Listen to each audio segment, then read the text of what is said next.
Doc Rich back at it again, and we not about to get. I almost said it on the surgeon's table, but we not getting surgical. We got part 3. Fuck, I can't talk this. Shit. We got part 3 to M and Sway's Kamikaze interview. This is what we're going to be checking out today. Make sure you guys like, share, comment, and subscribe if you are new. Also, make sure you guys go and follow your boy on social media. The links will be typed up in the description box down below, where you guys can always feel free to DM me anything else that you would like to see. Or if you just want to chat, well, we can do that too. But without further ado, let's just jump right on into it. Part 3. Let's get it. Jessie Reyes is featured on this project. Mm-hmm. Young up-and-coming star. She's on 2 songs. How did you find Jessie Reyes? I was coming home. I got home one night from a video shoot, actually, and she was on TV. It was the Seth Meyers show, and she was doing that song Gatekeeper. And I was like, who the fuck is this? Because her voice to me was so crazy. So I rewound it, and I was like, oh, shit. I gotta check her out. So I went down the wormhole of looking up shit, and I was like, yo, I really wanna fuck with this chick, because right now, my personal opinion, I think she's gonna really blow up. That's my personal opinion. I've seen people, very talented people, not do that, but I think that That's for sure. I would put my money on her that she will absolutely be huge.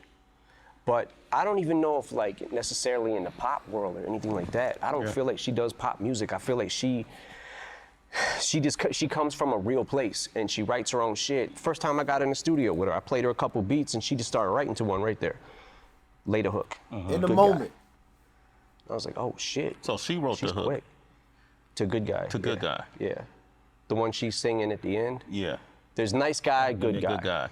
And the reason that happened is because, oddly enough, she had already had a song called Nice Guy. She had that song, right? So I think that was the last day I was in LA. I came back home and wrote to that one. And then I was like, I want to write to the other one too, but they're both saying Nice Guy, Good Guy. And I was like, fuck it, I'll make it like it's kind of one song. Dre's all over this project? Dre's input was all over it, for sure. He felt like Oh yeah, here go that me part. and him had a couple discussions about the last album, and one of the things that he said to me was, like, he was like, he hit me up one day. He was like, yo, I don't like how motherfuckers are talking about your album. Me either, And goddamn it. he had heard Revival, right? Yeah. Him and Jimmy Iovine had sat in there and listened to most of the songs I had done at Rick Rubin's studio.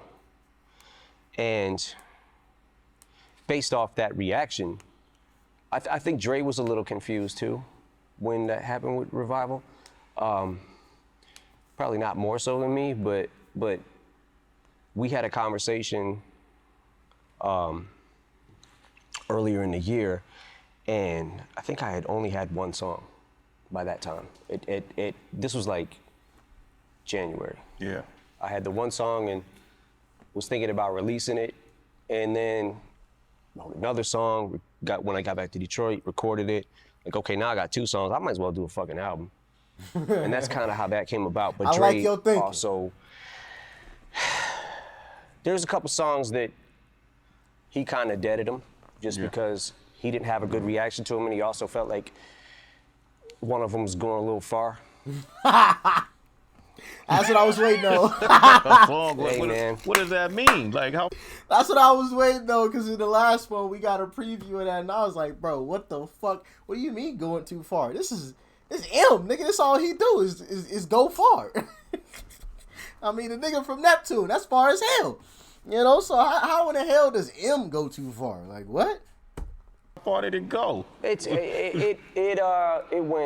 definitely went too far. When you say go too far, I feel like Kamikaze was the place where if you were ever going to go so-called too far, this is where it would be. You did the BET verse for the rap cipher, and in it, you covered a lot of content that was relevant to the world we live in today that some folks want to sweep under the rug, and this is my own personal opinion. conversations we have every day on Shade 45 on Sway in the Morning. We talk about, you know, the injustice, policies, prejudice. We talk about discrimination, all of these different things, whether or not we're in the middle of a race war that is trying to be perpetrated by people in power. Not a war in the sense where people are going to pick up guns and shoot at, well, maybe, shit. Right. But in terms of psychologically, the whole nine. So when you did that verse on the BET cipher, what I thought why it was necessary, King Crooked had a song called I Can't Breathe, where he talks about, man, we can't just be the only ones saying this. White rappers shouldn't stay quiet. White rappers shouldn't stay quiet. I can't tell you how hard that line hit me. It was to the point where Just be the only ones saying this. white rappers shouldn't stay quiet. Why it was necessary. King Crooked had a song called I Can't Breathe, where he talks about, man, we can't just be the only ones saying this. White rappers shouldn't stay quiet. White rappers shouldn't stay quiet. I can't tell you how hard that line hit me. It was to the point where I'm like, this is how strong I feel about something. I gotta put it in the right words, you know? And I saw shit where it was like, oh, these are not new subjects, they're new to Eminem, and you know, that kind of shit. How did you respond to that reaction? You got backlash for that, you know, especially when you I did got the BET backlash for the Trump cipher, and Yeah. you know, it is what it is. At least when That's the world we live in. People are gonna always try to complain about something, man. Don't be one of those individuals. Like I said, man, enjoy life, man. Enjoy life. You know, it's more to life than sitting around complaining about every little thing. You know, it could be taken away from you, just like that. You know, rest in peace to the great Kobe the Bean. Unexpected. You know, something I didn't know is he took a helicopter everywhere. Like this dude, a helicopter was basically his car. You know, he apparently like flew to all of the Lakers home games in a helicopter. You know, all the time. So he had no clue that any of that stuff was about to happen. It was just a normal day. You know, and this nigga helicopter was expensive as hell. I looked up the price. I think that thing was like $13-14 million. So this ain't no cheap rinky dink, or no, helicopters ain't cheap. But y'all get what I'm saying. This is one of the more higher quality, higher price type helicopters. You know what I mean? So, cherish life, man. Enjoy life. Don't squander it away with your Twitter fingers. You know, complaining about anything and every little thing. Go out there and enjoy it, man, because once it's gone, it's gone. Ain't no reset button. You know, Kobe don't, unfortunately, and Gigi and all of those other people, there's no reset button where they get the, let's do that over again. The next time we ain't gonna take that no, it's done. It's done. That's the sad part about it, you know what I mean? So go out there and enjoy it, man. When this shit is all said and done, maybe I can just be on the right side of history. But you got people dissecting the bars and going, oh, this shit is trash, it's not even that good. And like, that's not what it's about. You're missing the whole point. You know what I'm saying? Mm-hmm. I'm trying to say this also to my fan base who might have voted for him. A lot of people in my fan base probably did. And at the time I did the cipher, I realized after it was all said and done that maybe I should have just attacked him.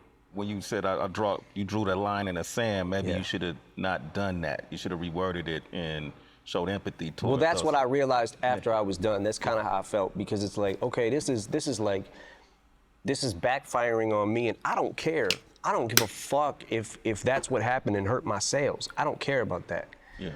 I care about the message I'm trying to convey. Why you felt a need to stand up, though? What was that for you as Marshall? What made you decide?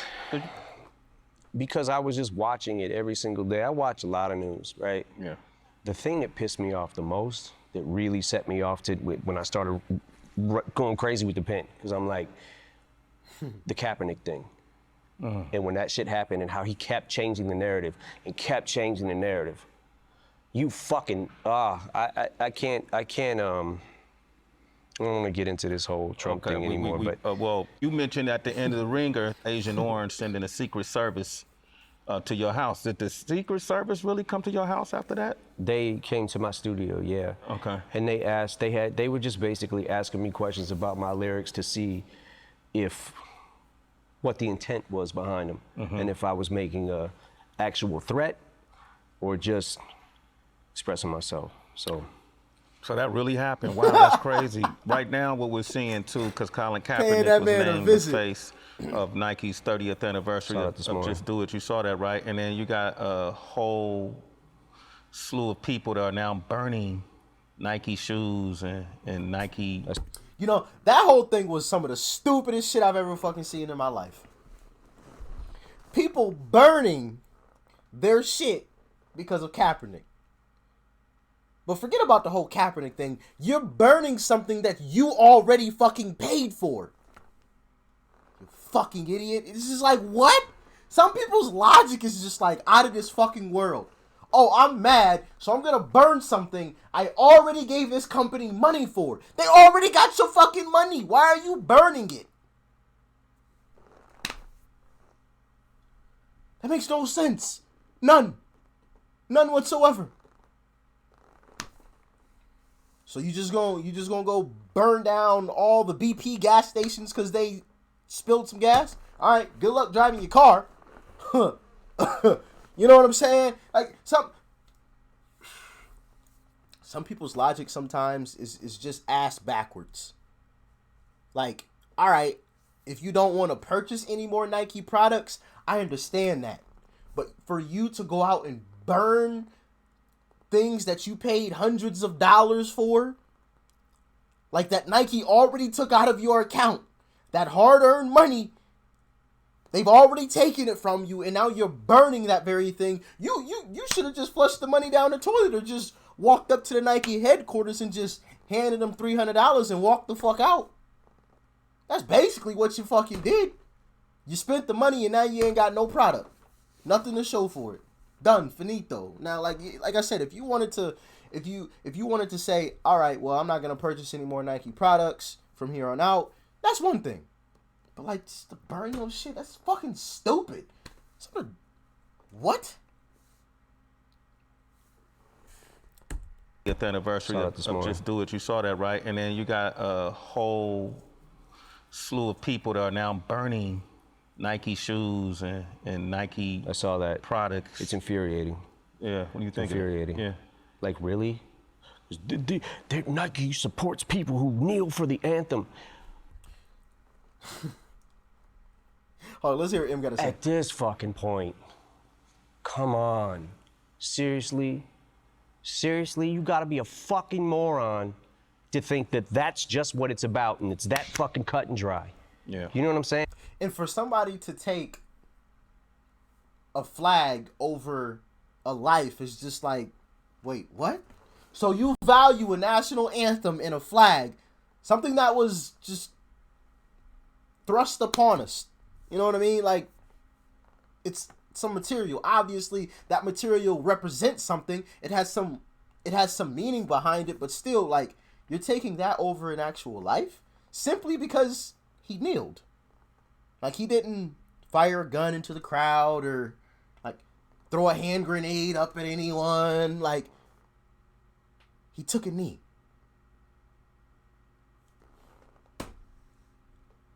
You know, it's like, you're damned if you do, you're damned if you don't. You know, somebody does something peaceful, which you're supposed to. You're supposed to be peaceful.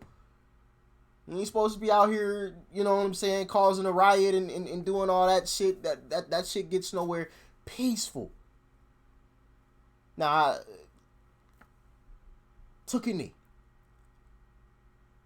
People acted like he fucking threw a hand grenade into the crowd. He fucking killed 100 people. All right, now, if he did that, all right, cool. You know what I'm saying? Do y'all thing. Whatever the fuck y'all want to do with that nigga, that's up to y'all. But he took a knee? He did something peaceful. Now, if y'all want to sit down with him and have a conversation, okay, cool. But to attack someone for... We're we gotten to? How did we get to this place? You know, where people can't even protest peacefully. Oh, well, it was the way he did it. Oh, well, isn't that the whole purpose of a protest? To be uncomfortable, peacefully uncomfortable? If he would have fucking took a knee in the backyard of his house, nobody would have said any fucking thing. Nobody, you know what I mean? Like, that's the whole purpose of a protest. Is to draw attention to something. And, like, some people just, like, what? Come on, people. Come on. We in this shit together. Whether some people like it or not, we own this fucking planet together. And until we learn to work together, shit's gonna always be fucking horrible. Seriously, you gotta be a fucking moron to think that that's just what it's about and it's that fucking cut and dry. Yeah. You know what I'm saying? Like, there's a meaning behind this shit and there's real pain behind this shit. And you're burning a fucking pair of shoes? When you go about your fucking day and you got your job and you're thinking about all this other shit, that's what really fucking bothers you? People ain't gonna stop watching. This world is being destroyed around us, and people are pissed off because somebody took a knee. Tell me, how does that make any type of sense? This world is literally crumbling around us, and people are pissed off because somebody took a knee. That's what we've gotten to. There's fish in the sea that are dying because of the stupid shit that we've done over the years and have yet to fix. And people are pissed off because somebody took a knee. Entire forests are fucking burning. And people are pissed off because somebody took a knee. That logic, man, is just mind-boggling to me. Mind-boggling. The small, minute act is bigger than this entire world going to shit.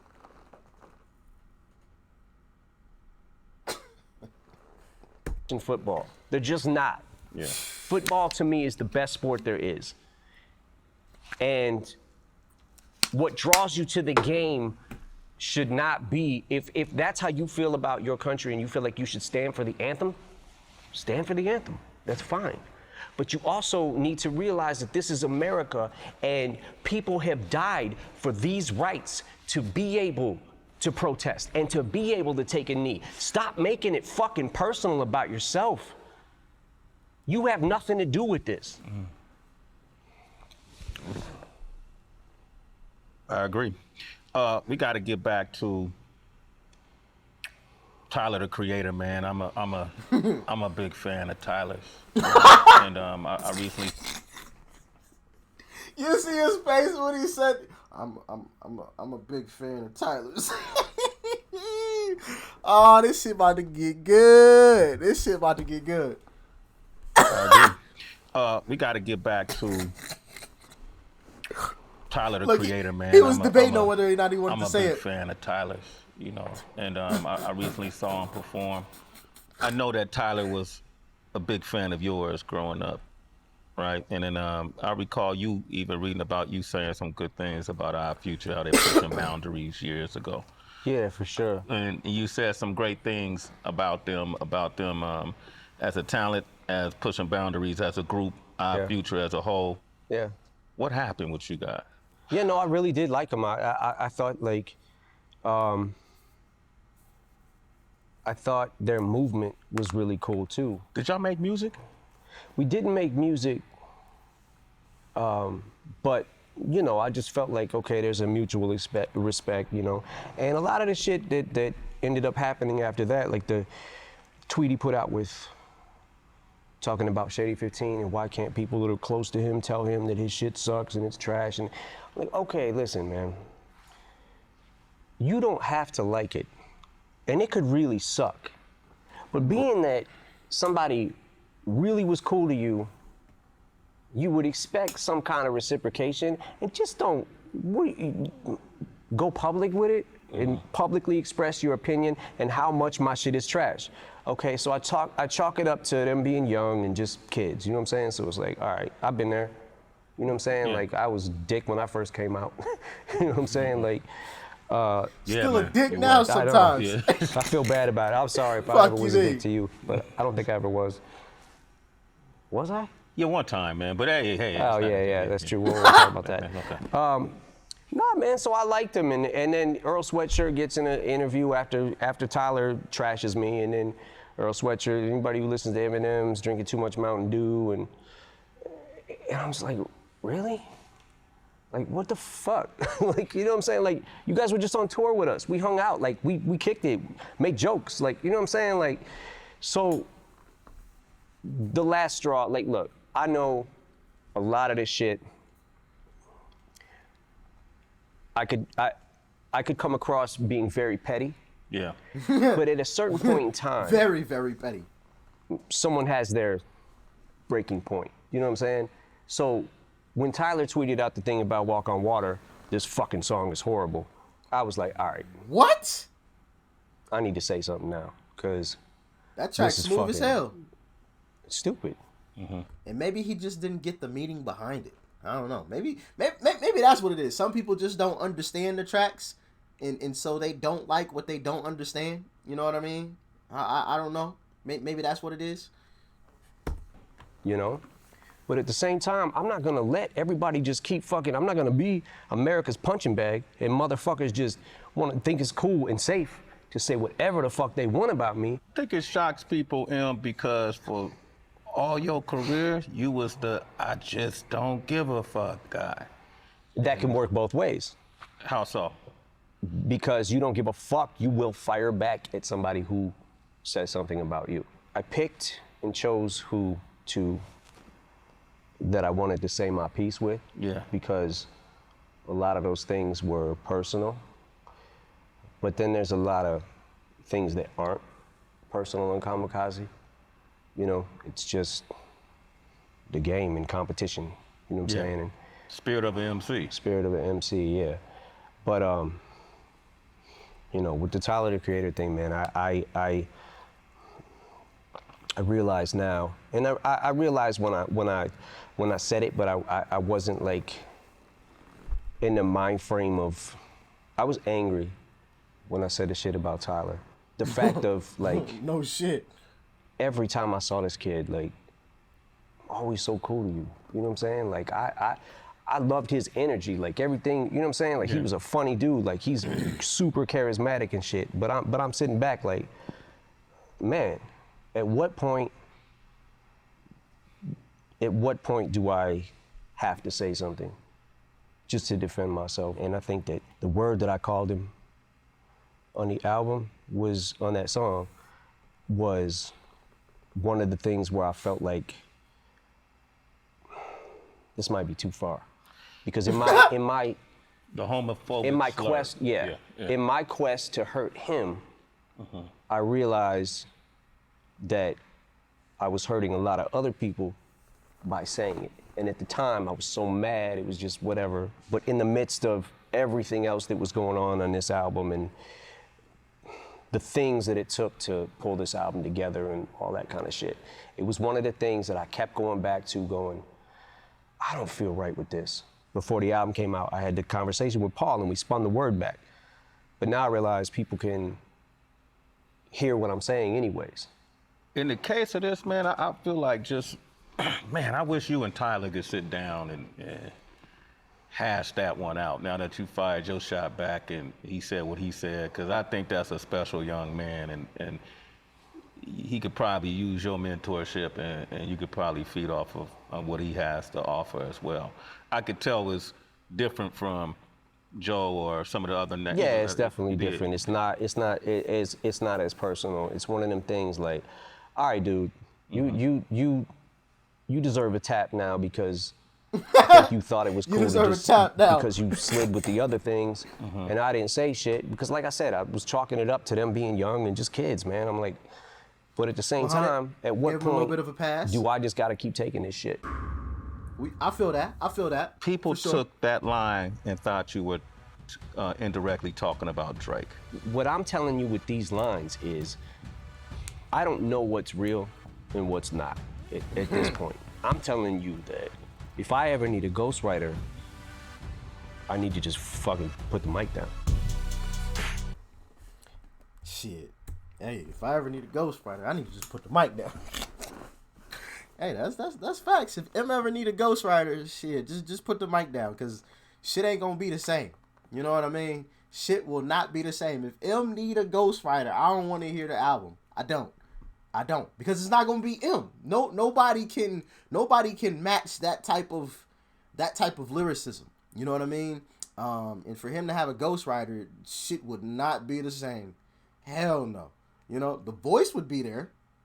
Lyrics, that can't be matched. That right there cannot be matched. You know what I'm saying? But let me know what y'all thought about part number 3 in the comment section below. Make sure you guys, as always, leave a like before you go. Smack that subscribe button that's right over there, as you guys already know. And of course, family, check out the video that's right over there too.